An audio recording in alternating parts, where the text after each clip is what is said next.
Jadi awak sampai Kuala Lumpur itu Jumaat.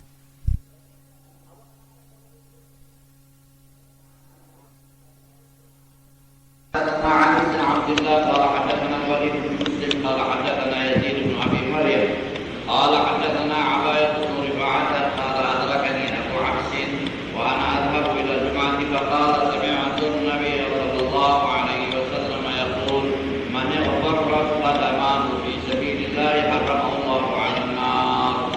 Telah berkata Al-Imam Al-Bukhari telah cerita kepada kami Ali bin Abdullah, katanya telah cerita kepada kami Al-Walid bin Muslim, katanya telah cerita kepada kami Yazid bin Abi Maryam, katanya telah cerita kepada kami Abayah bin Rifa'ah, katanya aku telah mendapatkan Abu Abs wa ana adhabu ila Jum'ah, yakni dia berjumpa lah dengan Abu Abs sedang nak pergi Jumaat. Faqal, maka berkata Abu Abs, sami'tu Nabi sallallahu alaihi wasallam yaqul, saya mendengar Nabi sallallahu alaihi wasallam bersabda, man ighbarrat qadamahu fi sabilillah harramahu Allahu 'alan nar. Barang siapa yang berdebu dua kakinya pada jalan Allah, maka Allah Taala haramkan atasnya neraka. Maknanya orang yang berdebu kakinya itu berusaha untuk fi sabilillah. Asal makna sabilillah ni perang sabil, ya. Jadi orang yang pergi perang sabil dengan berdebu kakinya berjalan itu ya, kena pasir dan sebagainya, maka Allah Ta'ala, Nabi kata Allah Ta'ala haramkan dia masuk neraka. Maknanya dia dapat syurga. Tapi apa kena-menanya dengan hari Jumaat ni? Kata ulama, maksud orang ini, yang sahabat ni yang mengatakan kepada kawannya yang pergi Jumaat, ya kawan ni mungkin datang dari jauh lah. Oh, kawannya jumpa, dia kata nak pergi Jumaat, insya-Allah baguslah. Itulah Nabi kata siapa yang berdebu kakinya kerana sabilillah. Jadi maknanya pergi berjumaat ni pun macamlah juga pergi fi sabilillah atau sebahagian daripada sabilillah, luas maknanya. Dan atas dasar inilah diperluas makna fi sabilillah. Allah Ta'ala kata, innamas sadaqatu lil fuqara'i wal masakin wal 'amilina 'alaiha wal mu'allafati qulubuhum wa fir riqabi wal gharimina wa fi sabilillahi wa ibnis sabil fariidatan min Allah. Zakat itu hanya untuk fuqara, untuk orang fakir, untuk orang miskin, untuk amil yang berusaha untuk memungut zakat, dan orang-orang yang baru memeluk agama Islam, dan untuk membebaskan hamba-hamba abdi, dan bagi orang yang tertanggung hutang, dan wa fi sabilillah, dan untuk sabilullah, wa ibnis sabil, dan untuk orang yang terputus perbelanjaan dalam perjalanan musafir. Jadi makna ibnu sabilullah di sini ialah asalnya perang sabil. Jadi orang-orang yang pergi perang sabil itu semuanya dapat bahagian daripada zakat. Satu daripada 8 asnaf itu untuk melengkapkan dirinya untuk fi sabilillah, pergi perang sabil, membelikan senjata untuk dia, kalau perlu beli kuda-kuda untuk peperangan dan sebagainya. Tapi sekarang ini tak ada perang sabil. Ditafsirkanlah sabilullah ini dengan apa saja perkara yang boleh menampakkan syiar-syiar Islam. Termasuklah masjid-masjid, pembinaan masjid, memakmurkan masjid, madrasah-madrasah, dan apa saja untuk kepentingan Islam umum. Ini tafsiran sekarang. Fisabilillah. Walaupun ada banyak ulama yang mutakhir ini ya mengatakan mana boleh ini untuk perang saja begitu gini. Tapi kita kata boleh. Di sini kita dapat satu hadis Nabi yang mengatakan, ada seorang sahabat mengatakan pergi Jumaat itu pun kira macam pergi sabilillah jugalah. Perjuangan berjalan Allah kerana awak menzahirkan syiar. Menzahirkan syiar, sebab sembahyang Jumaat ni syiar. Syiar tu maknanya apa? Lambang kebesaran dan keberkahan Islam. Nampak keindahan Islam bersatu padunya umat Islam dalam mendengarkan khutbah di masjid dan keluar beramai-ramai pergi sembahyang Jumaat, ya. Kemudian baliknya keluar beramai-ramai lagi. Masya Allah, bila hari Jumaat Ya, kedai-kedai semua tutup, kerja semua tutup. Untuk apa? Pergi Jumaat. Itu syiar. Itu syiar. Akan dikata kita Jumaat. Oleh sebab itu jemaah ni tak boleh dibuat sendiri-sendiri di pejabat. Atau di rumah atau apa. Tak nampak lah syiar. Ada juga orang kata, Jumaat di rumah. Boleh. Kalau awak tak dapat pergi Jumaat ke masjid. Nanti ada orang tu sampai lewat sembahyang Jumaat 2 rakaat ke office. Oh, ini hari Jumaat sembahyang Zuhur ni 2 rakaat saja. Padahal hari Jumaat 2 rakaat sembahyang Zuhur. Tak betul. Walaupun ada pendapat mengatakan, tapi tidak semua pendapat itu ada dalil dan hujjah. Sebab tujuan dari Jumaat syiar. Tujuan dari Jumaat apa? Syiar. Lambang keindahan Islam. Untuk menarik orang pada Islam. Oleh sebab itu masa zaman Nabi di Mekah tak ada Jumaat. Dan ada ulama mengatakan sembahyang Jumaat ini sama difardukan dengan sembahyang 5 waktu. Tapi Nabi tidak membuat jadi Makkah. Kenapa? Kerana di sana Nabi tidak dapat menzahirkan syiar. Malahan orang Islam di sana bersembunyi-sembunyi. Ya tidak? Tak dapat nak ke tengah-tengah masyarakat kerana dikuasai oleh musyrikin Quraisy. Apabila Nabi sampai di Madinah, orang tak ramai di Madinah, yang semuanya kebanyakan muslimin. Yang kafir itu tak banyak. Jadi dapat dizahirkan syiar. Jadi penting ni syiar itu. Inilah hadis di sini katanya. Siapa yang bertemu 2 tapak kakinya kerana fi sabilillah haramahullahu 'alan nar. Tapi maksud di sini orang ini memujilah sahabatnya itu pergi bersembahyang Jumaat, datang dari jauh sampai penat jalan. Alhamdulillah, ya. Wa bi qala hadatsana Adam qala hadatsana Ibnu Abi Dzib qala hadatsana Zuhri an Sa'id wa Abi Salamah an Abi Hurairah radhiyallahu anhu 'an an-nabi sallallahu alaihi wa alihi wasallam wa hadatsana Abu al-Yaman qala akhbarana Shu'aib an az-Zuhri qala akhbarani Abu Salamah bin Abdul Rahman qala anba'ana Abu Hurairah qala bahwa saja anna Abu Hurairah qala sami'tu Rasulullah sallallahu alaihi wasallam yaqul idza uqimatis salatu fala ta'tuha tas'un wa'tuha tamshun alaikumus sakinah fama adraktum fasallu wa ma fatakum fa'atimmu. Berkata Al-Imam Al-Bukhari telah bercerita kepada kami Adam, katanya telah bercerita kepada kami Ibnu Abi Dzib, katanya telah bercerita kepada kami Az-Zuhri dari Sa'id, dari Abi Salamah, dari Abi Hurairah radhiyallahu anhu, dari Nabi sallallahu alaihi wasallam. Ini satu sanad, ya. Hadis itu belum disebut lagi. Dan ada sanad lain pula, jalan lain dari Abu Hurairah. Ada 2 jalan dalam hadis ini. Wa haddatsana Abu al-Yaman, dan kata Imam Bukhari telah bercerita kepada kami Abu al-Yaman, katanya akhbarana Shu'aib, telah beritahu kami Shu'aib dari Zuhri, kata Zuhri telah beritahu saya Abu Salamah bin Abdul Rahman dari Abi Hurairah. Jadi ada 2 saluran yang meriwayatkan hadis ini dari Abi Hurairah. Apa kata Abi Hurairah?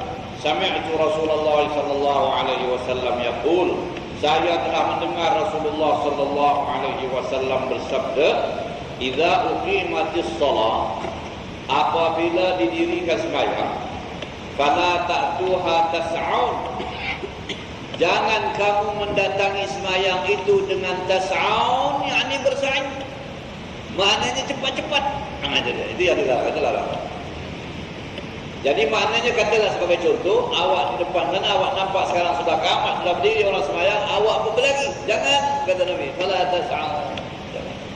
Itulah maksud sa'i itu asalnya berlari. Dia bukan mesti berlari, berjalan cepat pun sa'i juga, macam dia bersa'i lah. Sa'i kan apa? Jadi jangan kamu bersa'i, kata Nabi. Jangan kamu bercepat-cepat. Ini nak dipertemukan. Bagaimana pula Allah Ta'ala firman, fas'au ila zikrillah, hendaklah kamu bersa'i pergi mengingati Allah. Pada ayat Al-Jumat itu Allah Ta'ala kata hendaklah kamu bersa'i. Tentang hadis Nabi ini pula Nabi kata bila pergi sembahyang jangan bersa'i, jangan cepat-cepat, bertenang. Oleh sebab itu ada yang mentafsirkan maksud bersa'i itu dalam ayat Jumat bukan maknanya awak berlari pergi Jumat kelang kabut, tidak. Bila dengar azan awak bersedia. Sekarang tak ada kerja lagi. Yang sedang baca tutup bacanya, yang sedang berhenti dulu tutup. Itulah makna sa'i katanya. bukan pergi berlari. Tapi bersedialah, jangan lagi buat kerja lain, buatlah usaha untuk Jumaat. Pasal apa? Kerana hadis ini melarang. Kalau kamu datang sembahyang, jangan berlari. Waktuha tamsyun, dan hendaklah kamu datang ke jalan.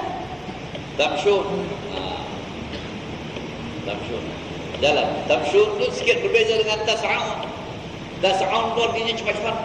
Tamsyun bertenang, bertenang. Jalan biasa saja. Tapi ingat pula, jangan pula wa idza qamu ila salati qamu kusala. Jangan pula kamu nanti bila bangun sembahyang bangun bermalas-malas. Itu kena jaga tu. Jadi jangan kelang kabut. Tapi jangan malas-malas. Sambil bangun sembahyang menggeliat nak berharap keadaan untuk bangun sembahyang pun Allah. Ini tak betul. Ini sembahyang orang munafikin kata Nabi.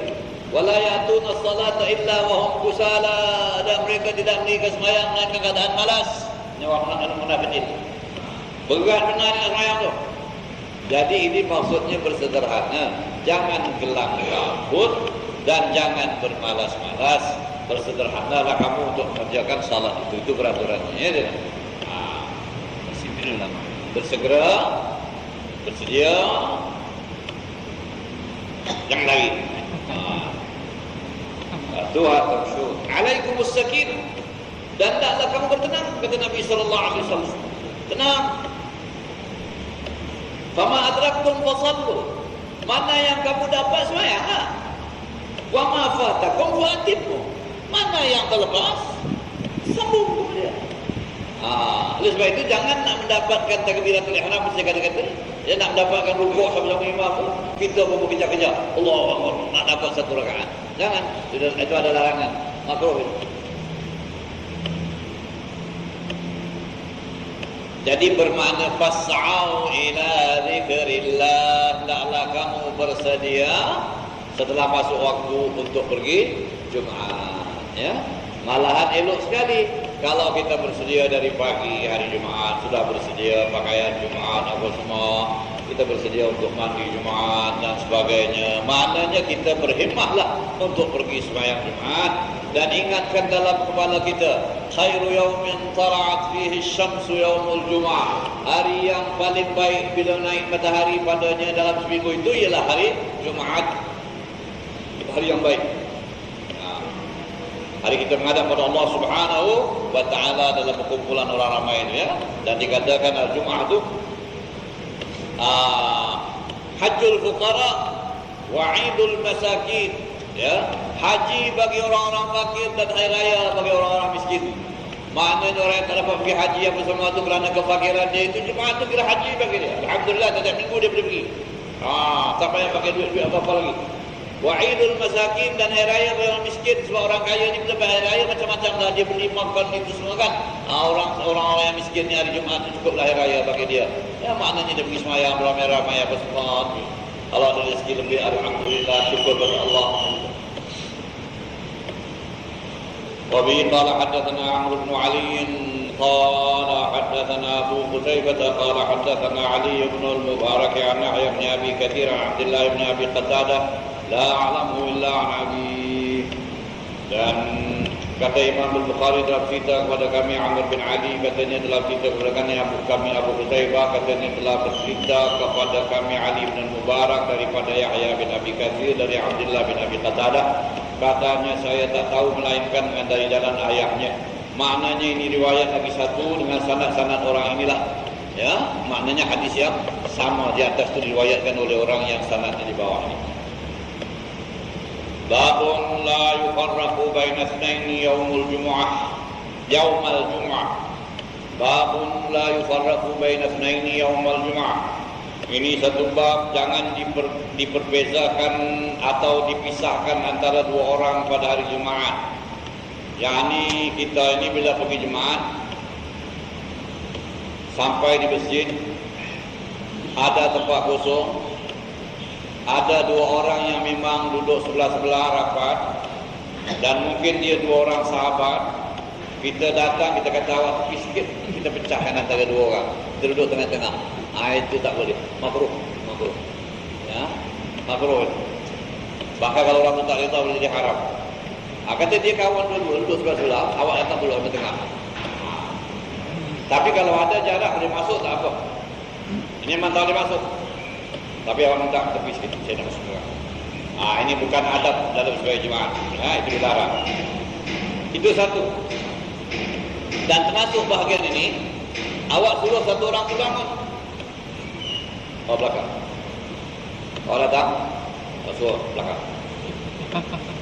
Mungkin orang tu takut dengan awak. Atau awak orang alim, dia orang jahil, dia tengok awak belakang, awak mungkin datang. Dosa. Tak boleh. Walau awak alim macam mana pun, kalau orang lambat belakang. Oleh sebab itu, kata ulama dalam fikir kita, saf yang pertama untuk orang laki-laki dewasa. Ya tak? Sudah habis orang laki-laki dewasa semua sekali, saf yang kedua anak-anak laki-laki. Kemudian di belakang orang perempuan. Kalau ditakdirkan anak laki-laki itu sudah duduk di saf yang pertama, dia budak lagi, tapi maknanya dia memang ahli ibadah lah. Yang sudah membiasakan sesuatu, umur 7 tahun ke atas, yang sudah memang boleh semayang, ya, dia duduk kat saf yang pertama. Satu orang tu datang, budak bangun belakang, tak boleh. Tak boleh. Dasarkan tadi. Sebelum dia duduk ya, kita atur. Dia baru datang, dia bilang budak-budak saf mesti. Tapi kalau ada yang sudah duduk, tak boleh disuruh bangun. Itu peraturannya. Apalagi orang dewasa, budak tak boleh. Kita duduk. Tapi kalau dia belum duduk, kita atur. Tapi ada orang duduk dengan mama, belakang. Tak boleh di sana. Atur sajalah dia duduk betul biasa. Tapi kalau dia belum balik, dia belum memayis, dia belum ahli ibadah, dia boleh. Itu, dan ibu bapa ni kena faham lah. Kalau awak bawa anak kecil 3 tahun, ya, datang ke masjid, suruh duduk ke belakang, ya. Tapi barangkali masalah budak ni tak nak pergi sangat, dia takut ke belakang. Terpaksa dia bawa depan. Tapi dengan syarat dia tu sudah berkhatam. Kalau belum berkhatam tak boleh, sebab ada ulama mengatakan yang belum berkhatam ni kalau dia pegang kita, batal sembahyang kita. Kalau kita tengah sembahyang. Pasal apa? Dia tu ada menanggung najis. Tapi ada pula ulama mengatakan kalau kita pegang dia pegang kita tak macam-macam. Maknanya adalah masalah. Ya tidak? Dalam budak yang belum berkhatam ni memang ada masalah. Kalau sudah berkhatam tak ada apa-apa masalah. Jadi babun la yufarraqu baina ithnain yaumul jum'ah qala wa bihi qala hadatsana 'Abdan qala akhbarana Abdullah qala akhbarana Ibn Abi Dhib عن سعيد المقبوري عن أبيه عن ابن وديعة عن سلمان الفارسي قال قال رسول الله صلى الله عليه وسلم من اغتسل يوم الجمعة وتطهر بما استطاع من طهر ثم ادهن ومس من طيب ثم راح فلم يفرق بين اثنين فصلى ما كتب له ثم إذا خرج الإمام أنصت غفر له ما بينه وبين الجمعة الأخرى. Berkata Al-Imam Al-Bukhari telah beritahu kepada kami Abdan, katanya telah memberitahu kami Abdullah, katanya telah memberitahu kami Ibnu Abi Dhib daripada Sa'id Al-Maqburi an Nabi an Ibn Wadi'ata an Salman Al-Farisi. Daripada Salman Al-Farisi katanya telah bersabda Rasulullah sallallahu alaihi wasallam, "Man irtasala yaumal jum'ah," barang siapa yang mandi pada hari Jumaat, wa tatahhara bimastata'a min tuhrin, dan dia bersucilah apa yang termampu untuknya daripada perkara bersuci. Yang ada dia sucikanlah diri dia. Kalau potong kuku ke, bercukur ke, bersihkan diri apa semua, apa yang boleh bersihkan diri buat. Hari Jumaat. Ya. Tsumma dahana aw massa min tibin, kemudian dia berminyak atau mengambil minyak daripada wangi-wangian. Dia berminyak ini sebagaimana kita dah bincangkan, ada 3 macam, ada minyak rambut, itu kalau rambut dia berminyak, atau minyak wangi. Sebab di sini disebut atau salah satu. Jadi sama ada berminyak wangi atau minyak rambut, ya, ada riwayat minyak rambut dan ada juga minyak badan. Itu lain cerita lah. Itu untuk bukan untuk Jumaat, bukan untuk sentuh Jumaat. Ya. Jadi dia sentuh sikit bau-bauan, pakai bau-bauan. Tib. Pemarah, kemudian dia pun keluar. Fala bifarriq baina itsnain, dan dia tidak memisahkan antara 2 orang. Itu dia. Dia keluar, maknanya keluar pergi jemaah. Malahan ada riwayat dia katakan dia keluar pergi jemaah itu jangan singgah mana-mana tempat lagi. Dari rumah dia dah bersih dari rumah dia dengan terus pergi ke masjid. Dan sampai di masjid jangan memisahkan antara dua orang. Jangan dia pilih tengok staff ini kipas ada ke atas. Ini bagus sejuk. Orang yang duduk rapat, tolong dia bilang, ini tak boleh. Ini kat Mekah biasa lah. Kat Mekah. Bukan dia pisahkan tu dua orang. Dekat depan tempat kita sujud tu duduk. Kita ada fikir nak sujud macam ni duduk kat depan. Apa nak buat? Ya. Fasalla ma kutiba lahu. Maka dia semayanglah apa yang telah dituliskan untuk dia. Maknanya apa yang nak buat daripada semayang-semayang sunat, buatlah. Mula-mula datang tu buatlah sunat tahiyatul masjid. Kemudian nak buat sunat apa, buatlah. Menunggukan apa? Dan apa khutbah. Buat semayang sunat. Kalau orang yang ada qada, buat qada. Ya tak? Ada orang semayang tasbih, semayang tasbih. Tapi kena jaga. Jangan sampai masa bang dan masa khatib keluar. Kerana ini kerja wajib. Jangan lama-lama semayang. Dia kata ma kutiba lahu. Apa yang boleh dibuatnya daripada semayang-semayang itu tadi. Ya.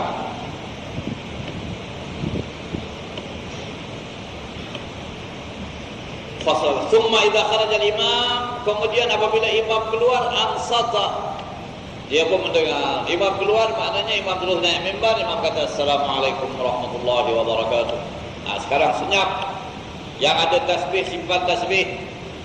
Yang tengah bertasbih berhenti. Yang tengah baca Quran berhenti. Yang tengah zikir berhenti. Sebab itu semua sunat. Ini apa? Wajib. Dan tidak boleh sambil zikir sambil dengar. Itu bukan insaf. Bukan insaf. Insaf tu maknanya ambil dengar. Jadi kalau ada orang tengah khatib khutbah dia pegang tasbih, itu makruh. Tak afdal. Simpan. Sampai dalam sebuah hadis Nabi kata walam yamassal hasa, dan dia tidak pegang batu-batu yang ada kat bawah tempat dia duduk. Itu zaman dulu orang duduk bawah ni. Masih ke apa maksudnya? Itu pun tak boleh. Maknanya tak boleh khayal, konsentrate. Kerana ini apa?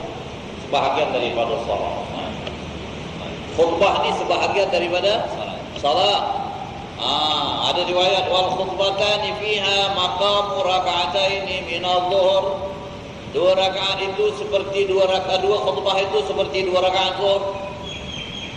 Pada sembahyang atau bikin apa-apa menaikkan awak terus sembahyang khutbah begitu.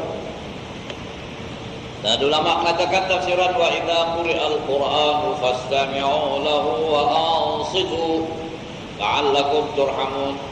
Apabila dibacakan kepada kamu Al-Quran, maka hendaklah kamu ambil dengar dan kamu diam. Semoga kamu dirahmati Allah. Apa tafsiran Al-Quran di situ? Banyak ulama mengatakan Al-Quran itu maksudnya khutbah Jumaat. Khutbah Jumaat itu maksud daripada ayat Idza quri'al Quran. Tapi boleh juga tafsir umum apabila Quran dibacakan. Tapi tafsir khususnya khutbah Jumaat.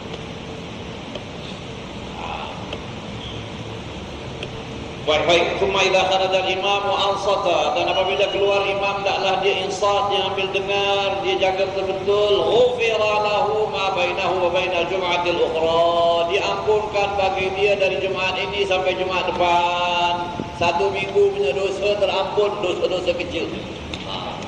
Dosa-dosa kecil. Itu hadis Nabi SAW. Itulah keampunan dosa ya.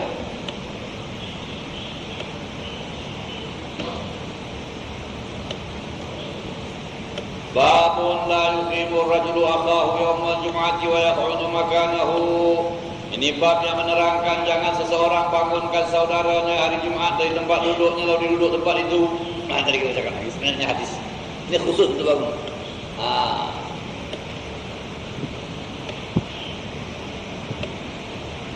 Tapi qala hadatsana Muhammad bin Talaq wa Makhlad bin Yazid qala akhbarana Ibnu Jurayj qala sami'tu Nafi'an yaqulu سمعت ابن عمر رضي الله عنهما يقول نهى النبي صلى الله عليه وسلم أن يقيم الرجل من مقعده ويجلس فيه. قلت لنافع الجمعة قال الجمعة وغيرها. Kata Imam Al-Bukhari telah cerita pada kami Muhammad, katanya telah cerita pada kami Makhlad bin Yazid, katanya telah beritahu kami Ibnu Jurayj, katanya saya telah mendengar Nafi' berkata, saya telah mendengar Ibnu Umar radhiyallahu anhu berkata, Nabi telah melarang orang membangunkan seseorang daripada tempat duduknya lalu dia duduk di tempat itu. Larang, kurang adab, ya. Cuma kalau sekiranya ada sebab-sebab yang tertentu, kita jangan duduk di tempat ni, sesuatu tempat yang khusus, ya. Kalau kita tahu ini tempat disediakan untuk ulama-ulama, misalnya untuk dia apa-apa hal berlaku pada imam, dia boleh ganti. Jadi awak dah duduk tempat dia, duduk belakang, tak berlaku pada imam, awak tu benda tak dibuat lagi, dia dah kat belakang, awak kasih dia tempat. Dan kita boleh kasih tempat kita kepada orang-orang yang lebih utama, lebih apa kita kasih. Tapi dia suruh kita bangun tak boleh. Tapi kita kasih boleh, ya. Tapi ada ulama juga kata kasih pun tak boleh. Pasal apa? Awak kalau kasih maknanya awak sendiri tak tamakkan pahala. Awak nak kasih orang lain, ni pahala. Pahala ni kita mesti tamak. Pahala kan? Tamakkan pahala dulu. Tapi kalau kita rasa kita tak layak, takut apa-apa berlaku, nanti kita tak boleh mengambil tempat imam berapa, dia tak duduk. Jadi kita tengok keadaan. Oleh sebab itu kita duduk di tempat yang sesuai, ya. Kecuali kalau orang tu dah taruh sesuatu barang dia kasih, kita tidak boleh angkat barang dia, sama juga tak boleh suruh dia bangun. Dia dah reserve, ya. Tahu kan? Atau ada tulis kat situ reserve, ada tanda ini reserve, kita sultan ke apa kan. Awak tak boleh. Itu sama ada dia boleh reserve ke tak boleh, itu cerita lain. Apa masjid boleh reserve ke? Ya. Ada first class lagi belah dalam masjid? Tak ada kan? Masjid semua sama ibadullah. Soal dia reserve itu soal lain. Tapi soal awak mengambil tempat yang dia sudah letak barang tak boleh. Sama juga macam membangunkan dia. Katalah dia dah duduk kat situ. Kemudian dia keluar nak pergi ambil sembahyang, tak sokok dia kata. Dia pergi ambil sembahyang. Katalah sembahyang dia batal ke apa kan. Awak tengok tu ada sokok, dah ada orang. Orang tu pergi ambil sembahyang. Awak pergi ambil sokok dia tak tempat lain, orang kat tempat dia. Kesian dia. Macam dia datang tengok awak tak tempat dia, sokok tak tempat lain. Atau awak sembahyang kat situ. Ini menjadi masalah. Dia tak tahu ada sokok situ, jangan kacau. Dia ada orang. Itu tak boleh. Sama juga sama macam hadis. Tapi kalau kosong tak ada apa-apa, awak tak tahu. Awak pergi ambil sembahyang, awak tak tahu tanda apa-apa. Tempat tu kosong. Datang orang lain masuk, dia tak tahu. Awak tak boleh. Awak cari tempat lain. Itu salah awak sendiri. Awak tak kata, saya datang sini dari pagi dulu kat sini. Tak boleh. Tak ada tanda apa-apa. Awak nak suruh dia bangun, sama pula awak hukum macam ni. Dia tak awak bangunkan orang di tempat duduk. Oh, ni saya dah duduk dari tadi. Awak sudah bangun. Dia kata tak? Ni kalau macam budak-budak cakap, dia raja-raja belum mati, raja nak mati bukan? Ini raja belum mati. Jadi tak boleh.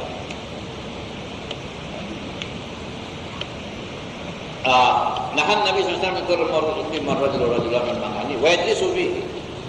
Qultu li Nafi', saya bertanya kepada Nafi', al-Jum'ah ini untuk Jumaat saja kan?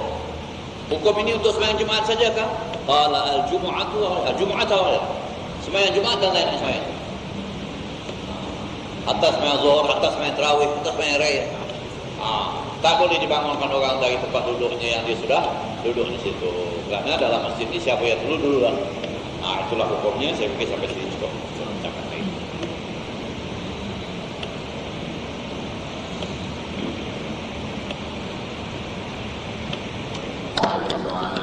ذلك ميدين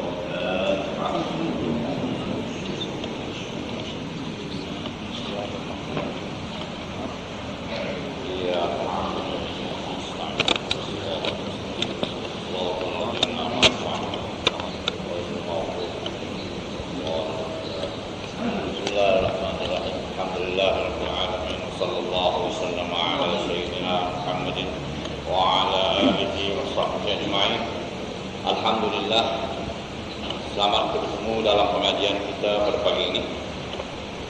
Sebagai menyambung perbincangan hadis-hadis Nabi kita Muhammad SAW yang diriwayatkan oleh Al-Imam Al-Bukhari radhiyallahu anhu dengan sanadnya daripada Nabi, kita masih lagi membincangkan tentang hukum-hukum atau perkara yang berhubung dengan sembahyang Jumaat. Hari ini sampai kita pada bab al-adhan yaumul jum'ah, yaumul jum'ah. Babul adhan yaumul jum'ah atau babul al-adhan yaumul jum'ah. Ini bab yang menerangkan pada hal azan atau pada perkara azan pada hari Jumaat, yakni pada waktu sembahyang Jumaat. Berapa azannya, macam mana azan dan sebagainya. Qala Imam Al-Bukhari radhiyallahu anhu hadatsana Adam qala hadatsana Ibnu Abi Dzib an Az-Zuhri an Sa'id bin Yazid qala kana an-nida'u yawm al-jum'ati awwaluhu idza jalasa al-imam 'ala al-minbari 'ala 'ahdi an-nabi sallallahu alaihi wasallam wa Abi Bakr wa Umar radhiyallahu anhuma. Falamma kana Utsman radhiyallahu anhu wa kathura an-nas zada an-nida' ats-tsalits 'ala az-zawra. Qala Abu Abdullah az-zawra mawdi'un bis-suq bil-Madinah. Bab berkenaan dengan azan pada hari Jumaat, yakni pada waktu sembahyang Jumaat.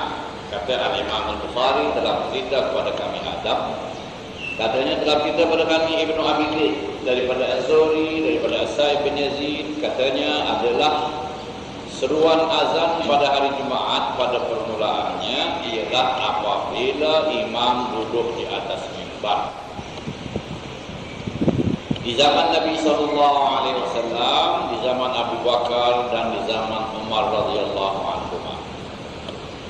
Maka apabila Utsman radhiyallahu anhu, maknanya masa beliau itu menjadi khalifah, wa kathuran nas, dan ramai pula orang pada masa itu, zadan nida as-salis, ditambahkannya azan yang ketiga, ala zawra, yaitu di suatu tempat namanya az-zawra. Berkata Abu Abdullah, yakni Al-Imam Al-Bukhari, az-zawra ialah satu tempat di pasar di Madinah. Jadi sini menerangkan tentang azan pada Jumaat, ya. Azan pada Jumaat zaman Nabi dan zaman Abu Bakar dan zaman Umar ialah masa khatib sudah naik atas mimbar. Sekarang kita khatib dah naik atas mimbar dan dia kata Assalamualaikum warahmatullahi wabarakatuh. Dia itu pun duduk dan ketika itu azan. Macam kita buat sekarang ni, ya. Jadi itu azan awal. Itu azan yang awal. Dan itulah azannya yang dikatakan ya ayyuhalladzina amanu idza nudiya lis-salati min yaumil jumu'ah. Hai orang-orang yang beriman, apabila kamu diserukan mengerjakan sembahyang hari Jumaat, fas'au ila dzikrillah, pergilah mengingati Allah, wa dzarul bai', dan tinggalkan jual beli pada azan. Jadi kalau imam dah naik ke atas mimbar, bilalnya dah azan, kalau ada lagi orang menjual beli, ada lagi orang bekerja yang wajib pergi Jumaat, haram ya. Dosa. Tapi kalau macam sekarang tidak ada azan pertama kan, itu dah kira azan kedua pula. Jadi azan pertama itu belum lagi, waktu dah masuk tapi belum lagi Jumaat didirikan, ya. Kemudian apabila zaman Utsman radhiyallahu anhu dan dah ramai orang, jadi dah ramai orang tu maknanya banyak orang yang barangkali leka dalam perniagaan mereka, dan ada yang banyak datang terlambat, dan ada yang kata saya tak dengar azan kerana orang dah ramai, suara azan tak didengar. Maka ditambah oleh Utsman azan yang ketiga. Tapi maksud azan yang ketiga di sini ialah azan yang kedua. Cuma dalam riwayat ni disebut azan yang ketiga, iaitu dimasukkan sekali qamat. Sebab memang tidak ada riwayat yang mengatakan 3 kali azan biasa, tidak ada. Semua 2 kali. Ya, macam kita buat sekarang. Cuma ada satu riwayat katanya ditambah lagi satu oleh Sayyidina Utsman, tapi itu riwayat tak sahih. Jadi dimaksudkan dalam Bukhari ini, kebanyakan ulama mengatakan disebut 3 azan yang ketiga tu dikira qamat itu sebagai azan. Jadi azan dan qamat yang pertama itu 2, tambah lagi satu azan, ya. Itu azan yang mula-mula. Jadi sinilah ada perbincangan ulama tentang azan yang ditambah oleh Sayyidina Utsman. Ya, ada juga orang yang mengatakan Sayyidina Utsman ini sudah menambah sesuatu yang tak ada pada syariat dan diperbincangkan oleh ulama kewibawaan Sayyidina Utsman mengadakan perkara ini. Dan ada sahabat-sahabat di masa itu, ya, dan tidak ada apa-apa perbincangan. Walaupun barangkali ada yang tidak senang dengan Sayyidina Utsman, sebab banyak orang yang tak senang dengan Sayyidina Utsman pada masa Sayyidina Utsman perkara-perkara baru pulang-pulang, yaitu dalam pemerintahan. Jadi bagi kita berpegang kepada hadis Nabi Muhammad SAW, yang mana itulah sebabnya di sekarang ini dibuat. Tidak ada apa-apa orang yang mengatakan ini salah atau bid'ah atau apa semua. Sebab Nabi SAW bersabda, alaikum bisunnati wa sunnatil khulafa'ir rasyidin min ba'di. Inilah pegangan kita. Ikutlah sunnahku, kata Nabi, dan sunnah khalifah-khalifah yang terpimpin selepasku. Itu dinamakan al-khulafa'ir rasyidin. Jadi al-khulafa' ar-rasyidin itu telah sepakat ulama mengatakan 4 orang. Abu Bakar, Umar, Utsman dan Ali. Jadi apa yang dibuat oleh mereka ini dalam hal keagamaan kita kena ikut dengan dasar hadis Nabi, alaikum bisunnati wa sunnatil khulafa' ar-rasyidin al-mahdiyyin 'addu 'alaiha bin nawajis. Ikutlah amalanku, ikutlah sunnahku dan sunnah khalifah-khalifah yang terpimpin selepasku, dan peganglah kuat-kuat, gigit dengan geraham kamu. 'Addu 'alaiha bin nawajis. Dan hadis ini boleh saudara dapati daripada kumpulan hadis 40 Imam An-Nawawi, ya, yang menerangkan kalau ada pertelingkahan, ada apa semua, ikutlah sunnah Rasulullah dan sunnatul khulafa'ir rasyidin. Termasuklah perkara yang dibuat oleh Sayyidina Utsman menambah azan ini sekarang kita buat, ya, azan pertama tu. Dan termasuklah apa yang telah dibuat oleh Sayyidina Umar, mengumpulkan orang ramai sembahyang tarawih 20 rakaat berjamaah di masjid. Itu semua termasuk dalam bahagian ini. Dan ada beberapa perkara lagi, dan termasuk juga lah penulis Al-Quran zaman Sayyidina Abu Bakar. Banyak perubahan yang dibuat oleh Al-Khulafa' Ar-Rasyidin. Ya, jadi mereka ini mendapat restu dari Nabi SAW, atau boleh kita katakan mendapat ijazah dari Nabi dengan hadis ini, alaikum bisunnati wa sunnatil khulafa' ar-rasyidin. Kemudian ulama telah sepakat mengatakan al-khulafa' ar-rasyidin 4 itulah, ya, Abu Bakar, Umar, Utsman dan Ali. Tapi ada yang menambah mengatakan Al-Hasan bin Ali lepas Sayyidina Ali, dan ditambah pula lagi satu dengan Umar bin Abdul Aziz, ya. Kemudian jadi apa yang dibuat oleh mereka ini dikira sebagai apa? Amalan-amalan yang baik, kerana mereka ini sebagai orang-orang yang salihin, orang-orang yang nampak kebaikannya dan tidak akan membuat sembarangan dalam perkara agama Allah. Kemudian sedikit tentang apa berkenaan dengan Jumaat di zaman kita ini, yang banyak juga orang menimbulkan persoalan, ya. Dan banyak juga orang sudah membuat perubahan, saya kira. Ada setengah mengatakan zaman kita ini Jumaat ini banyak bid'ah-bid'ahnya, ya. Yang pertama sekali tentang azan kita tak cakaplah, pasal itu sudah Al-Khulafa' Ar-Rasyidin dah buat, ya. Kemudian misalnya bila dikatakan, bila nak panggil khatib tu, innallaha malaikatahu yusholluna 'alan nabi, ya. Kemudian khatib pun keluar naik ke mimbar. Itu tak ada zaman Nabi. Memang tak ada, ya. Dan tak ada zaman Abu Bakar, tak ada zaman Umar, tak ada zaman ulama, semua tak ada. Kemudian sekali, ya, Allah kata Rasulullah 'alan nabi yang menyuruh imam, ya. Itu satu. Kalau zaman Nabi macam mana? Kalau zaman Nabi semua orang sudah duduk semua sekali. Bila Nabi rasa, Nabi tahu waktu dah keluar dah sampai, Nabi sendiri akan keluar dari bilik terus naik mimbar. Jadi Bilal menunggu Nabi, ya. Sekarang imam menunggu Bilal. Ya tak? Sekarang imam adalah menunggu Bilal, dan Allah malaikatahu yusholluna 'alan nabi. Betul tak keluar. Kalau zaman Nabi, Bilal itu menunggu Nabi. Bila Nabi keluar naik ke mimbar, dia pun azan, Allahu Akbar, Allahu Akbar. Jadi Bilal nunggu imam. Sekarang kita banyak hal imam nunggu Bilal. Ya? Ini keadaan sekarang. Nanti kita akan bincangkan semua perbuatannya boleh, kita ada masalah, ya. Jadi imam bersedia di dalam, tunggu kalau dia tengok time dah sampai, dia terus keluar naik mimbar. Sejam khatib berkhutbah, ya. Kemudian dalam khutbah tentulah ya, alhamdulillah, dan semua itu rukun-rukun khutbah adalah waris dari Nabi sallallahu alaihi wasallam.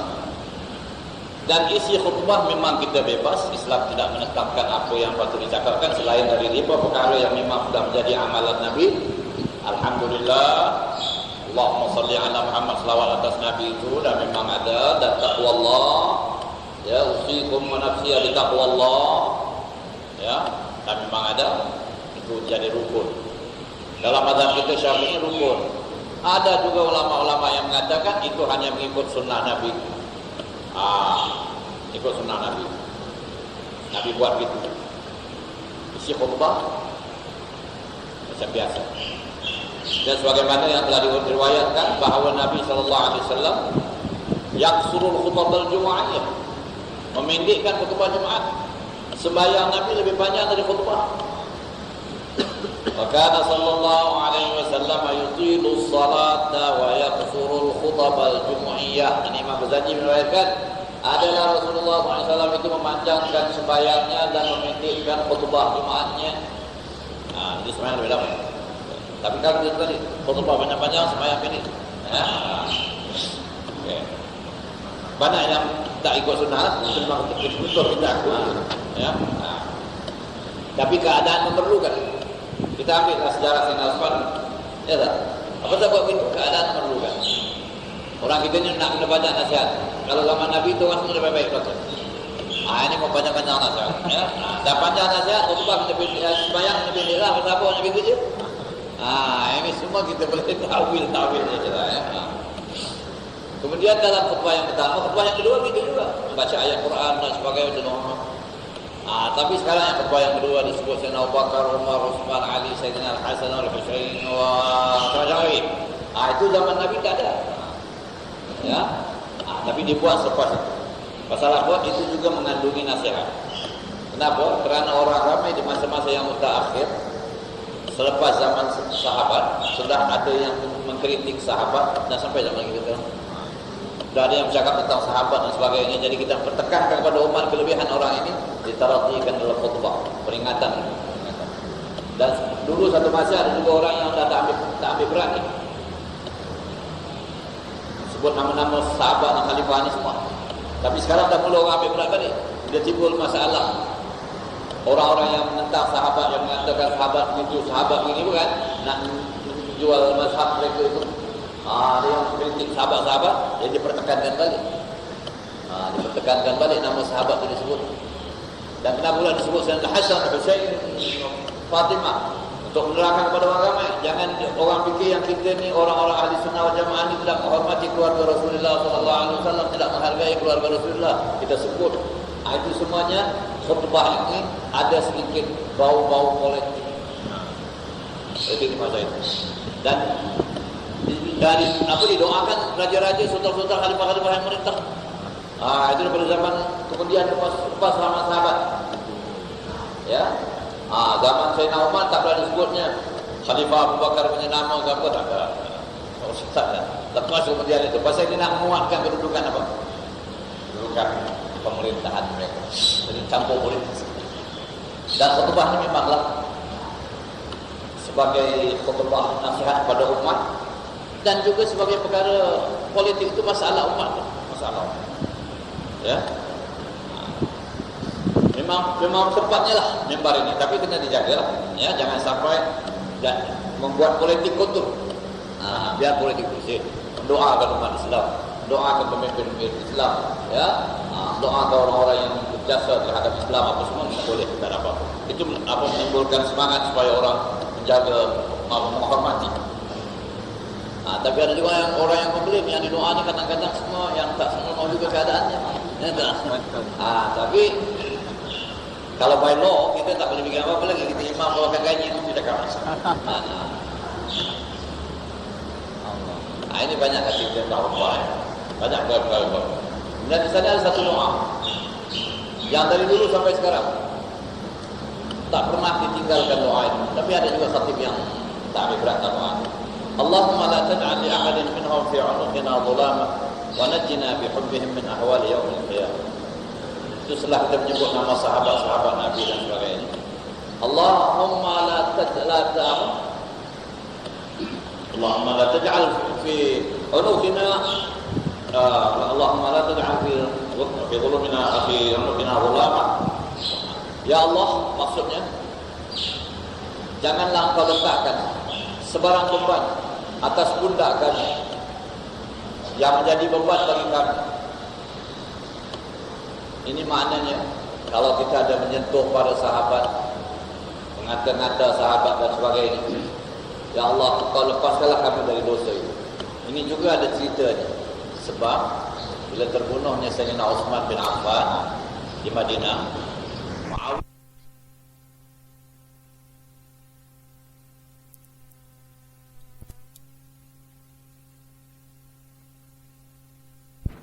jadi itu gamis menjadi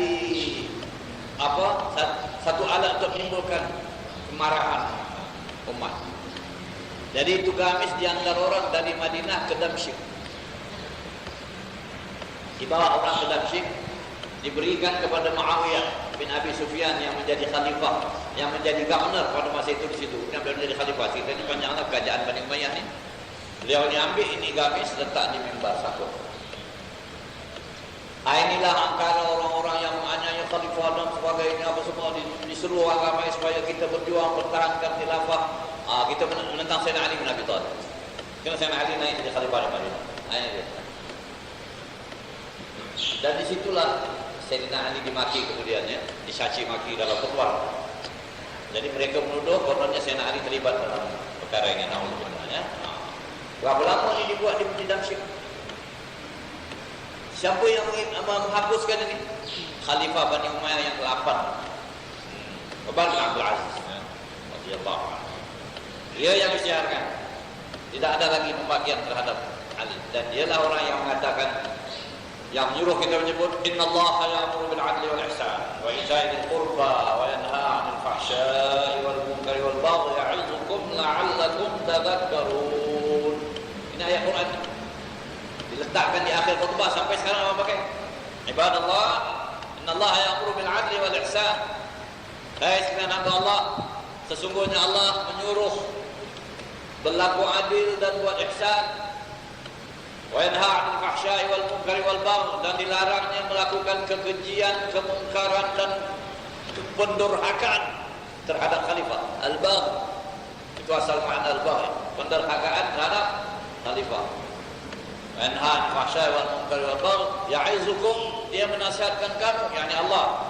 Ya'izukum la'allakum tadhakkarun, semoga kamu beringat. Dan ada yang mengatakan, beliau ini meletakkan di akhir khutbah itu, Rabbana ighfir lana wal ikhwanina alladhina sabaquna bil iman wa la taj'al fi qulubina ghillan lil ladzina amanu Rabbana innaka ra'ufur rahim. Ini ayat Quran yang berbentuk doa. Rabbana ighfir lana, ya Tuhan kami, ampuni kami dan ampunilah orang-orang yang terdahulu daripada kami. Rabbana ighfir lana wal ikhwanina alladhina sabaquna bil iman. Ikhwan kami yang lebih dulu beriman dari kami. Wala taj'al fi qulubina ghillan, jangan ada dalam hati kami perasaan ghil, hasad, dengki lil ladzina amanu, bagi orang yang beriman. Rabbana innaka ra'ufur rahim. Jadi maknanya ini ayat doa-doa ini semua dikena-kena dengan keadaan orang di masa itu.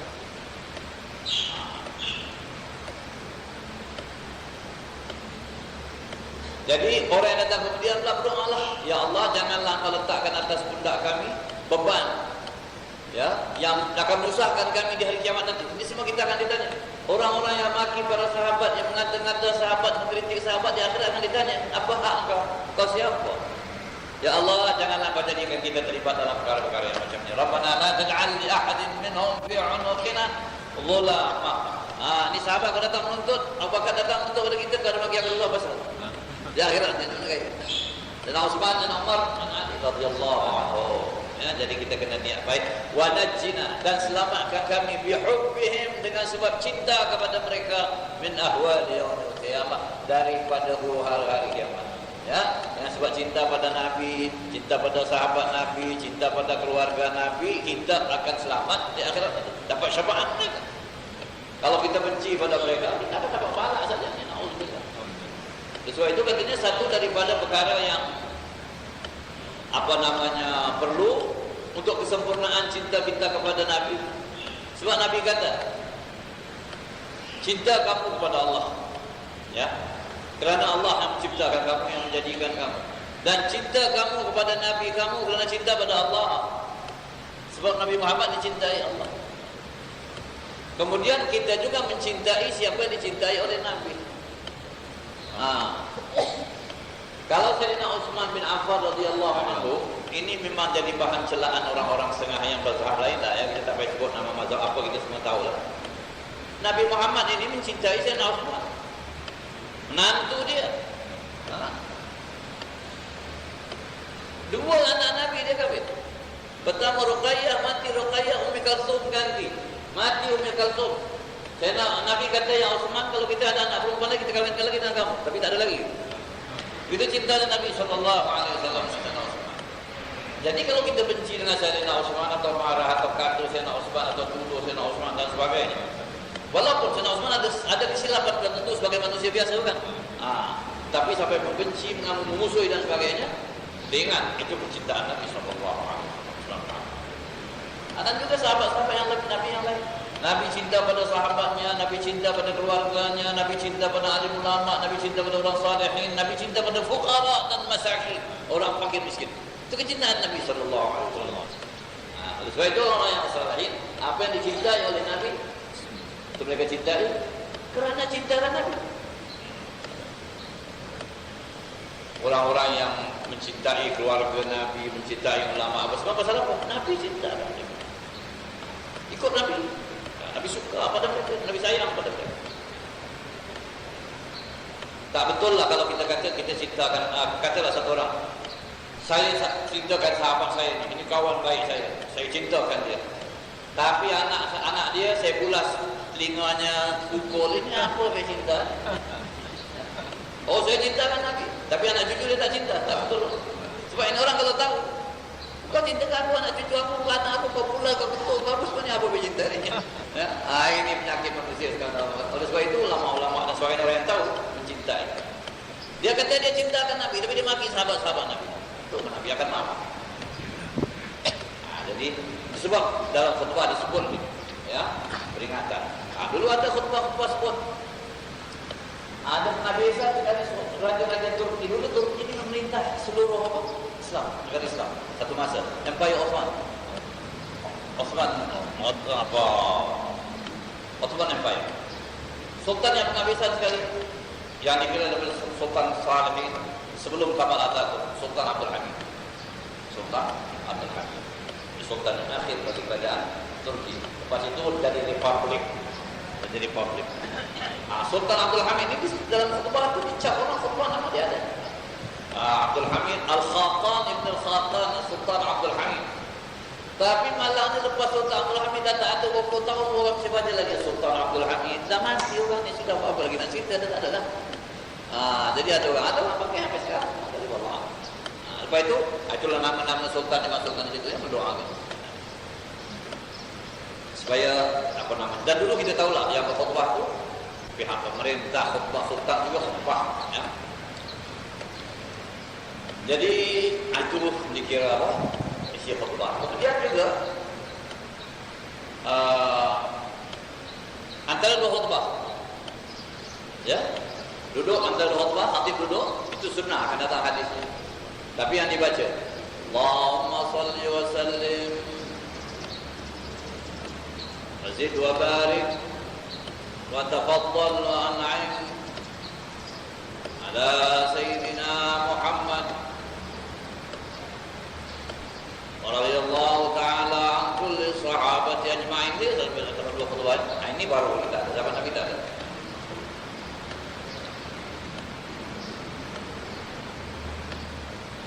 Ini semuanya kerana untuk mengisi kekosongan saja. Orang tu senyap aja tak sedap, dia satu orang baca lah. Ya, inilah memang yang dibuat sekarang ni.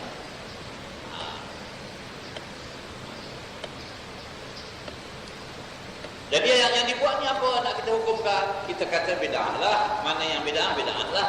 Tapi tidaklah bid'ah dhalalah. Tidaklah bid'ah sesat yang membawa ke neraka sebagaimana yang dikatakan oleh setengah orang. Ada banyak orang kata ini semua sembahyang yang ada hari Jumaat ini semua penuh bid'ah. Khutbahnya bid'ah, semua bid'ah, ada bid'ah banyaklah. Nak ikut zaman Nabi punya itu betul-betul memanglah. Kalau khutbah Nabi sikit saja. Dah tak ada ni semua. Tapi dia tadi ada macam azan lah. Jadi azan yang ditapah itu. Sekarang pula azan pakai mikrofon saja. Ya tak? Tak tahulah akan datang satu masa orang azan pun tak ada, tinggal tekan keset aja, tak, nombor 12 apa tak azan melalui apa? Keset. Wallahu a'lam. Orang kali ada masa orang sudah sibuk, tak ada orang tadi muazzin lagi. Ya? Satu orang incat the whole masjid. Dia tukar-tukar itu, tukar ini satu orang pun cukup. Ya? Wallahu a'lam. Jadi ini keadaan. Jadi apa yang lebih daripada apa yang dibuat dari zaman Nabi, macam azan yang kedua itu kita kata sunnah kerana itu dengan nas hadis Nabi, alaikum bisunnati wa sunnatil khulafa'ir rasyidin. Yang lain-lain itu bid'ah dan bid'ah hasan. Tapi bid'ah sayyi'ah itu memaki sahabat, itu bid'ah sayyi'ah. Itu bid'ah sayyi'ah. Itu salah betul. Ya. Ataupun ada orang sekarang ni misalnya jadikan mimbar ni sebagai politik, dia maki pihak lawan dia, ini semua bunyi dia cakap nak kempen pilihan raya ke apa, ini bid'ah sayyi'ah. Ya. Ataupun dia maki orang dalam khutbah, dia menyentuh pribadi orang dalam khutbah, ini bid'ah sayyi'ah. Ya tak? Ada juga orang kali buat ni. Dia akhir zaman kita dah tahu. Sekarang pun dah ada setengah orang. Ya. Yang mazhabnya lain-lain itu dalam mazhab dalam khutbah dia tentang mazhab lain. Ya. Dia tentang orang lain. Ini semua tak sesuai lah dengan cara kita beribadah. Tapi bukanlah pula kita kata mimbar ni hanya untuk kita berdoa semata-mata. Tak cakaplah berkenaan dengan apa saja yang berkaitan dengan kebaikan dunia dan akhirat. Sebab kalau kebaikan dunia saja tak cukup di atas mimbar. Sesuai itu ulama mengatakan kita disunatkan satu daripada rukun khutbah mendoakan orang mukminin mukminat. Ya tidak? Tapi kalau doanya hanya semata-mata keduniaan tidak cukup. Mesti ada ke akhirat. Jadi kita boleh bercakap hal-hal dunia di atas mimbar ini, yang dunia yang ada kebajikan untuk umat Islam. Menguatkan kedaulatan Islam, ya cakap. Menguatkan ekonomi Islam, ya cakap. Untuk kepentingan umat Islam, untuk akhirat, untuk menzahirkan syiar Islam, boleh. Tapi ada juga orang yang tidak suka. Dia kata ini semua kita boleh cakap kat lain-lain tempat. Kita mau cakap kat mimbar ni untuk akhirat, supaya orang ingat ke akhirat, ingat huru-hara akhirat. Sebab ada setengah orang sebab dia tak dengar lagi cerita tentang azab ni semua tak ada dia dengar. Pasal apa? Orang ada setengah marah. Apa kita orang Islam cerita azab aja, tak ada cerita lain. Jadi orang pun takut nak cerita pasal akhirat azab kubur apa takut. Dan nanti jamaah komplain.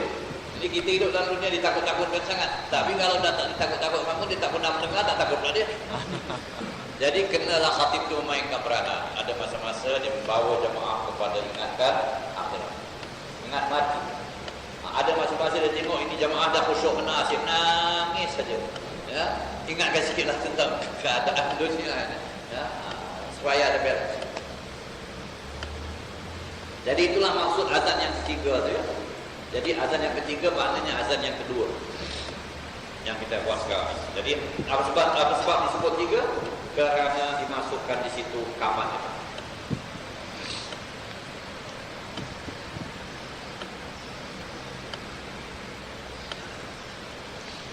Babul muadzin al-wahid yaum al-jum'ah, ini bab yang menerangkan satu muazzin pada hari Jumaat. Nabi qala hadatsana Abu Nu'aim qala hadatsana Abdul Aziz bin Abi Salamah al-Majishun 'an az-Zuhri 'an Sa'ib bin Yazid anna alladhi zada at-ta'dhin al-thalith yaum al-jum'ah Uthman bin Affan radhiyallahu anhu hina kathura ahlul Madinah wa lam yakun lin-nabi sallallahu alaihi wasallam muadzinun ghayra wahid wa kana at-ta'dhin yaum al-jum'ati hina yajlisu al-imam yani 'ala al-minbar.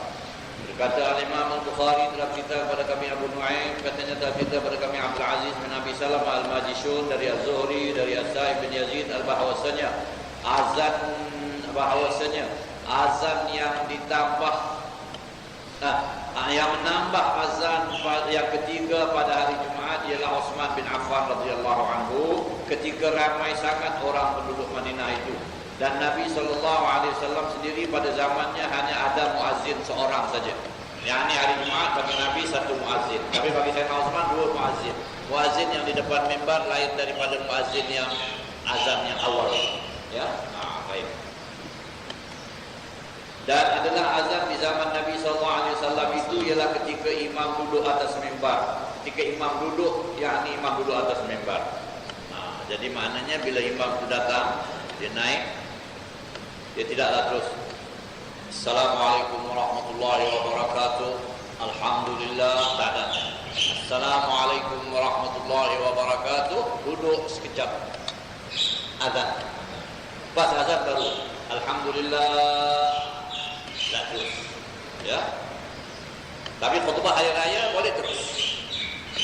Tapi ada juga orang duduk juga khutbah hari raya, ya sekejap. Tapi terus boleh.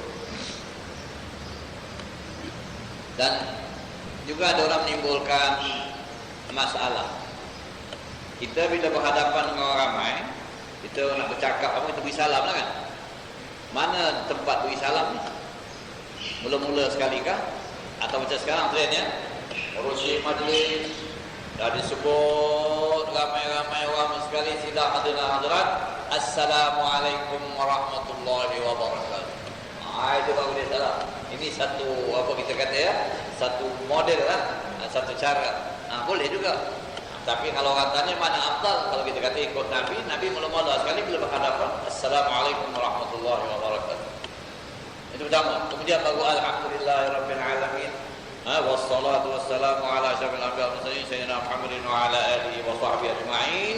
Kemudian baru saudara pengurusi dan sebagainya. Beri salam dan mengucapkan syukur. Ini kalau dalam adat raja-raja disebut dulu ya. Dia nak cakap dengan orang ramai, cakap dengan raja dulu. Kampung ini semua raja-raja ni semua dah habis semua. Izinkanlah batik bercakap dengan orang ramai. Barulah dia bersalamualaikum dengan orang ramai. Dia peraturan kan sangat. Ni ada raja-raja. Minta dulu izin dia. Sedia pemerintah ada tinggi dan sebagainya. Dan kita ni patutnya minta izin dari Allah SWT. Alhamdulillah. Assalamualaikum tu memang. Kita jumpa, kita assalamualaikum. Kemudian alhamdulillahirabbil alamin. Wassalatu wassalamu ala asyrafil anbiya'i. Baru kita kata orang ramai, ya. Kita tak tahulah. Mana sekarang semua macam-macam ya. Baik. Itu hadis yang menunjukkan, hadis ini menunjukkan bahawa azan yang pertama itu, azan yang asal itu bila khatib dah duduk atas mimbar. Bab yujibul imam 'ala al-mimbar idza sami'a nida. Ini bab menerangkan bahawa imam yang di atas mimbar itu juga menjawab azan muazzin. Dia kata mimbar, dia jawab. Hadisnya kata Imam Bukhari bin qala hadatsana Ibnu Muqatil qala akhbarana Abdullah qala akhbarana Abu Bakar bin Uthman Sahal bin Hanif bin Sahal bin Hunayf an Abi Umar bin Sahal bin Hunayf qala sami'tu Muawiyah bin Abi Sufyan wa huwa darisun 'ala al-minbar adana al-mu'adhdhin fa qala Allahu akbar Allahu akbar qala Muawiyah Allahu akbar Allahu akbar fa qala ashhadu an la ilaha illallah qala Muawiyah wa ana falamma qala ashhadu anna Muhammadar Rasulullah qala Muawiyah wa ana falamma qada at-ta'dhin qala ya ayuhan nas inni sami'tu Rasulullah sallallahu alaihi wasallam ala hadzal majlis hina adzana al-mu'adhdhin yaqulu ma sami'tum minni min maqalati.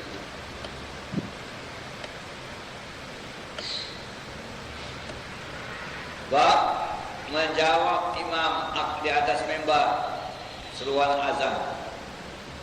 An-nida itu maknanya seruan azannya. Berkata Imam Bukhari terfitnah pada kami Ibnu Muqatil, katanya telah beritahu kami Abdullah, katanya telah beritahu kami Abu Bakar bin Uthman bin Sahal bin Hunayf daripada Abi Umamah bin Sahal bin Hunayf, katanya saya telah mendengar Muawiyah bin Abi Sufyan yang sedang duduk atas mimbar. Kat mana ni? Damsyik. Tak ada riwayat Muawiyah bin Abi Sufyan duduk atas mimbar Madinah. Tidak ada. Ya, Damsyik. Masa dia jadi khalifah. Ini Muawiyah bin Abi Sufyan ini sahabat Nabi, ipar Nabi Muhammad, anak Abu Sufyan. Abu Sufyan ni orang yang menentang Islam, mula-mula dia masuk Islam, masuklah Muawiyah juga. Kemudian dia masuk Islam jadi sahabat Nabi. dan Muawiyah bin Abi Sufyan ini ipar Nabi, kerana Nabi ada kahwin dengan adik dia satu Ramlah binti Abi Sufyan. Ini salah seorang istri Nabi sallallahu alaihi wasallam.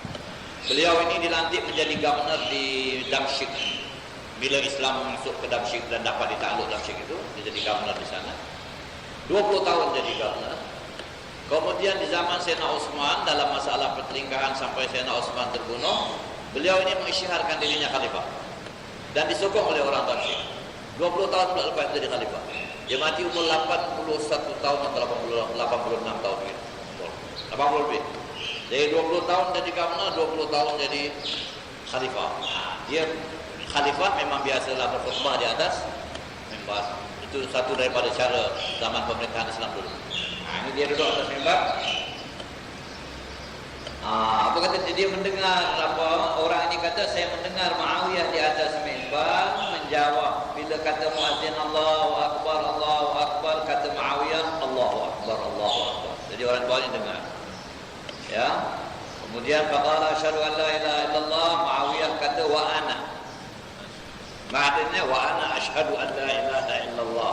Tapi tak habis wa ana dan saya juga. Itu maksudnya.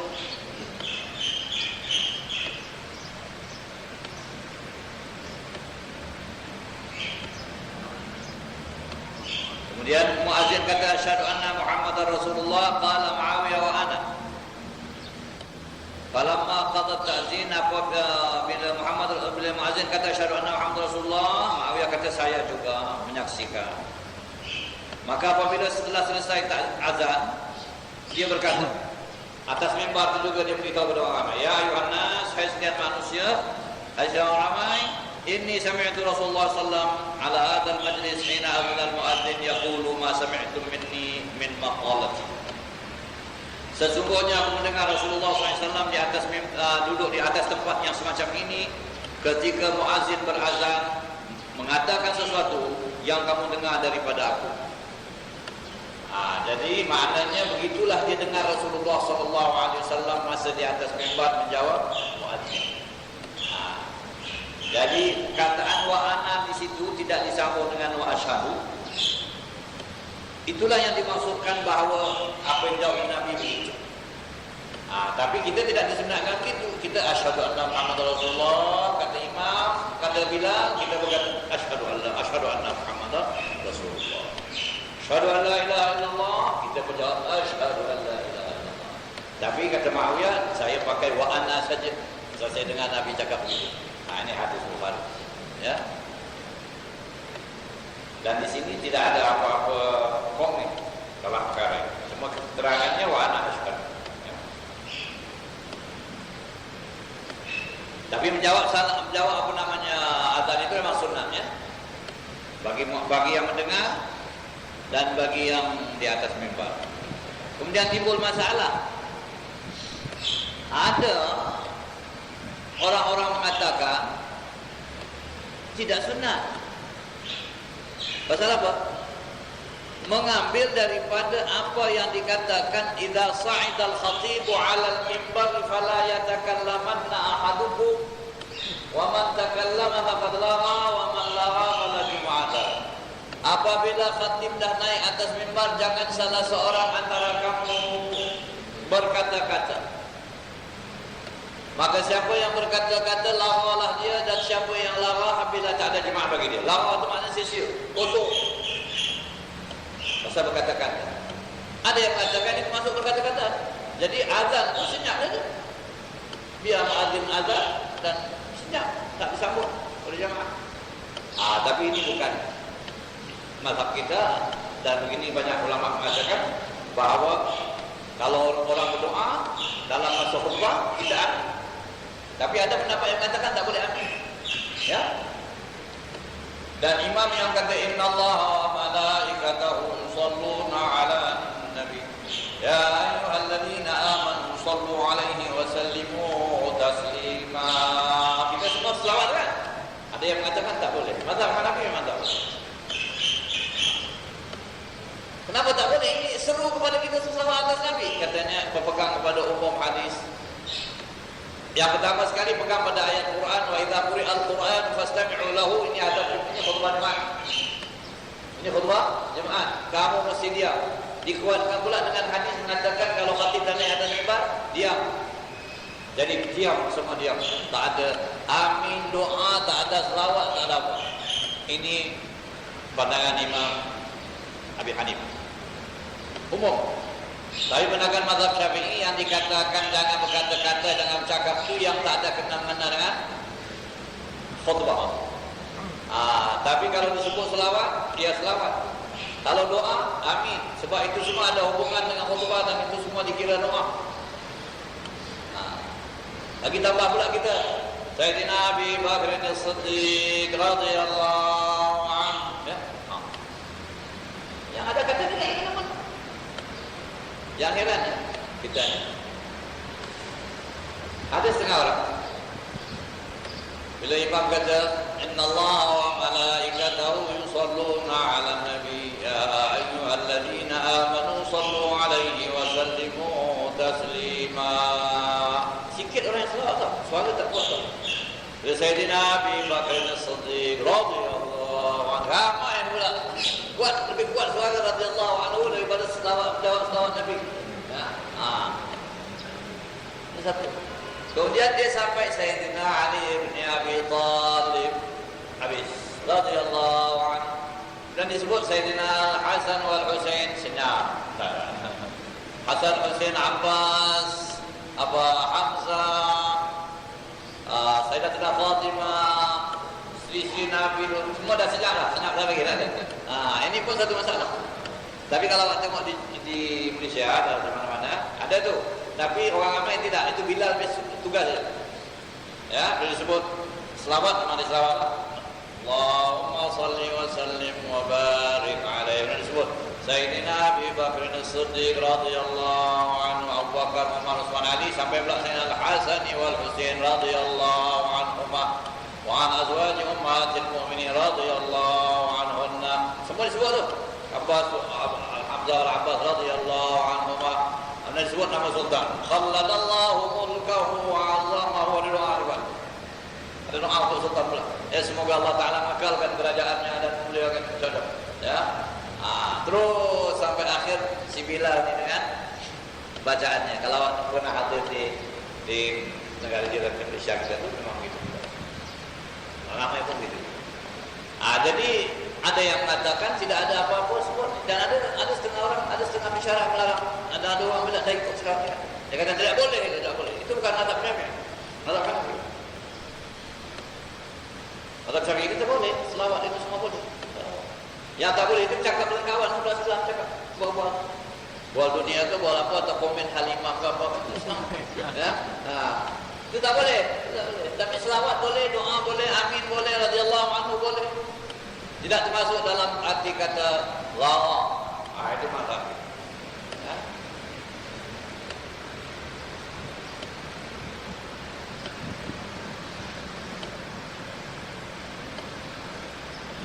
Babu julusi 'ala al-mimbar 'inda ta'dzin. Ini bab yang menerangkan duduk di atas mimbar ketika azan, yakni khatib sudah ada atas mimbar masa azan. Itu sunnah Nabi Muhammad sallallahu alaihi wasallam, ya. حدثنا يحيى قال الإمام البخاري حدثنا يحيى بن بكير قال حدثنا الليث عن عقيل عن ابن شهاب أن السائب بن يزيد أخبره أن التأذين الثانية يوم الجمعة أمر به عثمان بن عفان حين كثر أهل المسجد وكان التأذين يوم الجمعة حين يجلس الإمام. Kata Al-Imam Al-Bukhari telah bercerita kepada kami Yahya bin Bukair, katanya telah bercerita kepada kami Al-Layth dari Aqil dari Ibn Shihab bahawasanya As-Sa'ib bin Yazid memberitahunya bahawasanya azan yang kedua pada hari Jumaat itu disuruhkan oleh Utsman bin Affan, yakni diatur oleh Sayyidina Utsman bin Affan. Hina kathura ahlul masjid, ketika ramai sangat orang datang ke masjid itu, maknanya sudah jemaah dah ramai, jadi ada yang terlambat begitu, jadi diadakan azan yang kedua, yaitulah sekarang ni azan yang pertama, ya, yang menyeru orang supaya datang Jumaat. Dan azannya untuk hari Jumaat itu ialah ketika imam duduk di atas mimbar, yakni azan yang asal yang pertama ketika imam duduk atas mimbar. Itu azan yang pertama. Dulu juga ada di masjid-masjid di kampung-kampung, ya, bukan azan tapi pukul apa? Ketuk, berbentuk. Pukul 11 satu kali ketuk. Panjang ketuk. Nanti pukul 12 atau 11 tengah atau 12.45 ketuk lagi sekali hari Jumaat. Itu mengingatkan orang tu. Hari Jumaat. Itu dibuat di kampung-kampung.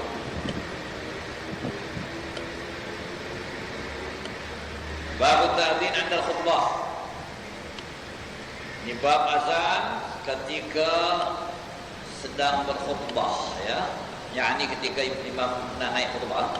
Wa bi qala hadatsana Muhammad bin Muqatil qala akhbarana Abdullah qala akhbarana Yunus 'an az-Zuhri qala sami'tu Sa'id bin Yazid yaqul innal adhana yawm al-jum'ati kana awwaluhu hina yujlasu yawm al-jum'ati 'ala al-minbar في عهد رسول الله صلى الله عليه وسلم وأبي بكر وعمر رضي الله عنهما فلما كان في خلافة عثمان رضي الله عنه وكثروا أمر عثمان يوم الجمعة بالأذان الثالث فأذن به على الزوراء فثبت الأمر على ذلك.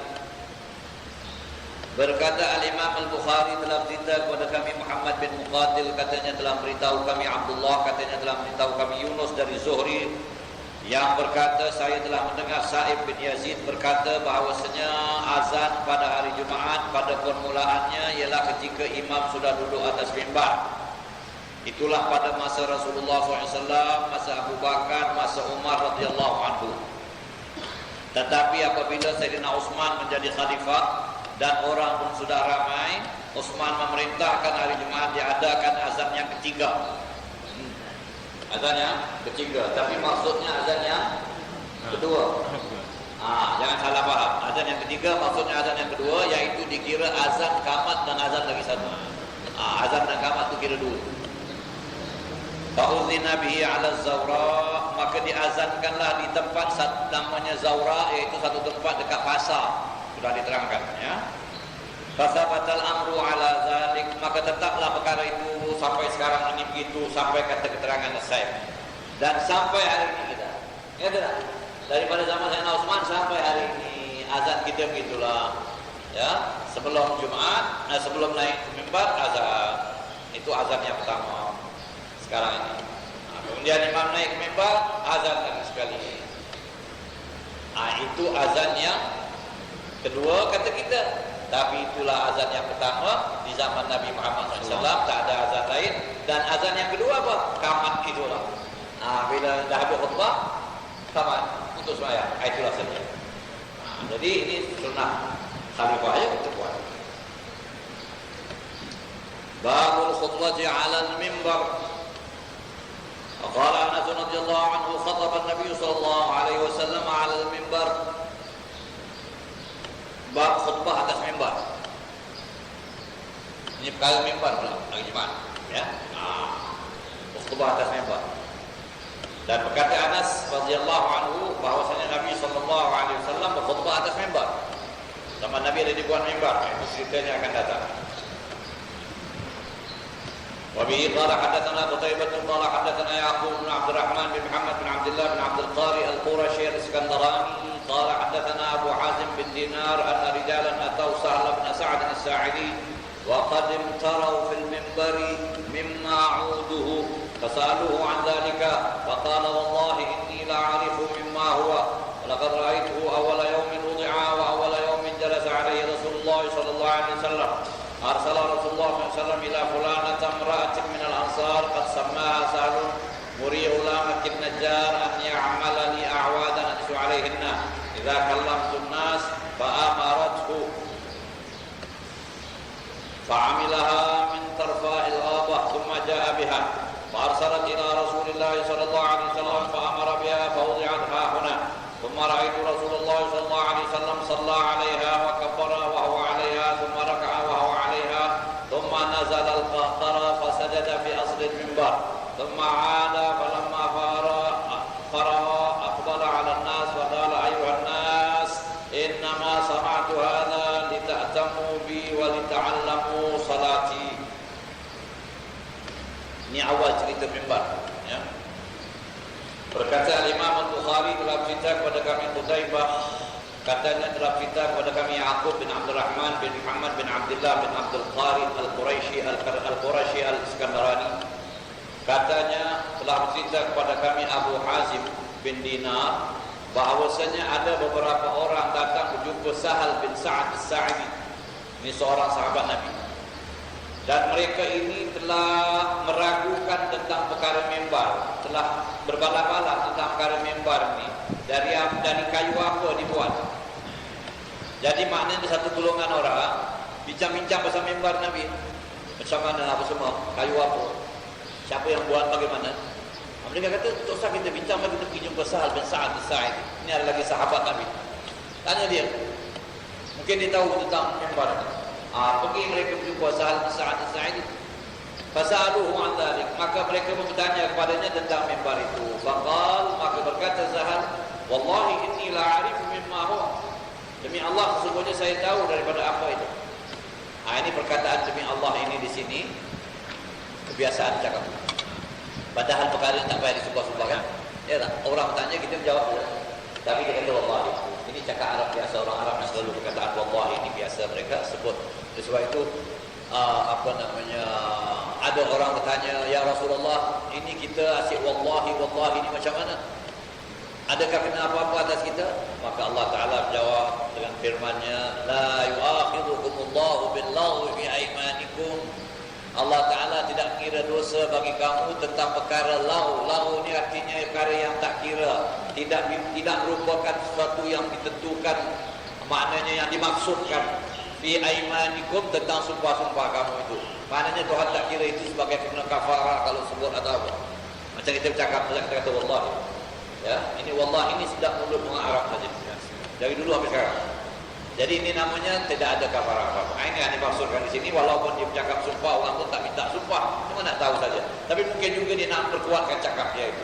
Ya, mereka semua percaya. Tapi dia sebut wallahi, saya tahu tentang daripada apa dibuatkan mimbar itu. Walaqad ra'aituhu awwala yawmin wudi'a. Saya sendiri telah nampak hari yang pertama diletakkan mimbar. Dan hari yang pertama Nabi duduk atas mimbar itu sallallahu alaihi wasallam. Dan Rasulullah sallallahu alaihi wasallam telah menyuruh seorang pergi berjumpa si fulanah. Ada seorang perempuan, Nabi suruh seorang laki-laki pergi jumpa seorang perempuan. Ya. Perempuan ini ada seorang macam hamba tukang kayu. Jadi pergi jumpa perempuan itu, kata Nabi, dia daripada Ansar. Sahalnya ada menamakan ya. Cuma tidak dijelaskan soal itu. Ya, nama perempuan ini. Kemudian orang ini kata, Sahal kata, ya, pada perempuan ini, pada orang-orang yang datang jumpa perempuan itu mengatakan, muri ghulamakin najjar an ya'mala li a'wadan atlisu alaihinna. Suruhkan perempuan punya ghulam itu. Ghulam itu maknanya hamba perempuan itu atau budak suruhan perempuan itu yang memang dia an-najjar. Najjar ni maknanya tukang kayu. Tukang kayu. Katakan dia Rasulullah mahu dia buatkan untuk Rasulullah beberapa kayu, beberapa kayu. Maknanya buatlah satu macam punya tempat duduk. Simpel sajalah. A'wad kata Nabi. Adrisu alaihinna. Aku nak duduk di atasnya. Idza kallamtun nas, apabila aku cakap dengan ramai. Dan ada satu riwayat, tapi belum sampai ataupun tidak disebutkan di sini riwayat lain. Nabi mula-mulanya akan disebut tapi dalam bentuk lain dan situ lain. Nabi mula-mulanya berkhutbah atas tunggul kayu. Pokok kurma punya tunggul yang bahagian bawah itu diletakkan di masjid. Nabi berkhutbah atasnya. Ada orang lihat. Lepas sembahyang orang itu datang jumpa Rasulullah. Ya Rasulullah, kalau kita buatkan untuk Tuhan satu mimbar, kursi biasa daripada kayu. Nabi kata boleh. Itu ada satu riwayat. Itulah yang mungkin Nabi terus suruh. Kasih tahu itu perempuan, dia ada tukang kayu, suruh bikin. Kemudian timbul cerita yang tunggul kayu itu mengongoi. Bila Nabi menggunakan mimbar yang baru. Nangis. Ya. Itu saat Jumat yang pertama orang sedang sembahyang. Nabi sedang khutbah atas mimbar. Orang dengar suara, orang nangis. Orang semua perhati tengok siapa yang nangis. Bersuara, ngomong ya, kita kata. Kemudian diperhati-perhatikan. Dari tunggul itu keluarnya suara. Dan Nabi pun berasa. Ada riwayat Nabi turun, pergi dekat situ. Siapa? Atas tunggul itu. Diam dia. Dan Nabi perintahkan beberapa orang akan keluar. Itu daripada mukjizatnya Nabi Muhammad SAW. Ya. Nah, jadi maknanya ini tubuh kayu dirasa hampa lah. Nabi tidak duduk lagi atas dia. Ya. Rasa hampa dia. Kau tinggalkan aku ya Rasulullah. Aku tidak akan duduk atas aku kan ada kursi baru, pakai kursi baru, pakai member. Ya, aku tinggalkan. Begitulah maksudnya. Jadi di sini kita ambil kesimpulan apa? Makhluk-makhluk ini kenal pada Rasulullah SAW. Kenal dia. Dia tahu siapa yang duduk atas dia. Kalau macam tuan-tuan duduk, tak ada apa cerita lah. Barangkali juga ya orang-orang yang maksiat yang duduk atas kursi-kursi terkenal. Ini maksiatnya.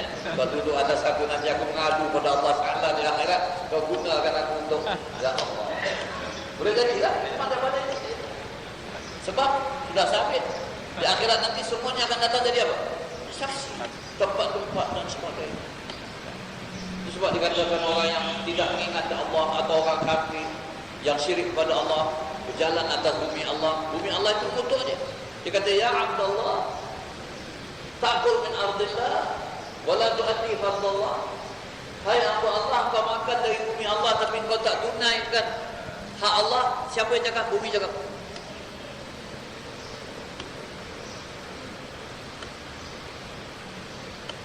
Jadi Nabi duduk atas kursi itu ya, bila dah dibuatkan. Maka Qurban itu menyuruhlah dia punya najar itu ya, dia punya guru membuatkannya daripada tarfa al-ghafah, daripada kayu-kayu di tepi hutan itu. Itulah kayunya. Adalah kawasan hutan di sana, diambilkan kayu itu. Kemudian dibawanya. Kemudian dah selesai dibawanya pada Rasulullah SAW. Fa'amara biha wadiyatahuna. Maka Nabi SAW kata letakkan di sini. Kemudian saya lihat, kata sahabat, saya lihat Rasulullah SAW bersembahyang di atas mimbar itu. Jadi maknanya cukup untuk Nabi apa? Sembahyang atas mimbar. Jadi ikut riwayat, mimbar Nabi itu 3 anak tangga saja. Tapi semua menghadap ke sana, menghadap ke mimbar. Jadi macam ini 3, 1, 2, 3. Ya, inilah dia. Tapi ini menghadap sini. Itu pusing balik sana, menghadap sana. Situ boleh sembahyang tu atas tu. Ya tidak? Satu orang sembahyang boleh. Tak ada kursi, tak ada apa. Nabi dulu atas anak tangga tu. Tak ada lagi atas dia kursi. Kemudian dibuat orang mimbar 1001 macam. Ya tidak? Itu ada juga unsur-unsur politik di situ. Pasal apa? Dulu khalifah-khalifah yang mutakhir ni takut. Dia dicikap, dia kena itu. Dia masuk mimbar, dia save Bilal kat depan dia. Apa-apa hal Bilal kena dulu. Itu nanti kita cerita pasal apa? Mimbar yang baru-baru ni ya. Kan dulu mimbar tu panjang tu. Sekarang kita tengok macam mimbar Masjid Shah Alam atas. Itu lampu tinggi sana. Panjang dia.